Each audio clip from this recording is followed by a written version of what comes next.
Hello everyone, welcome back to another video. Today I will show you how to delete contact on Telegram. So you have to open the Telegram app on Android device.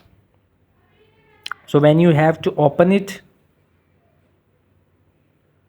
make sure you have to see carefully how I delete the contact on Telegram. So you see there is your Telegram contacts is here, but you can not option from here to delete it.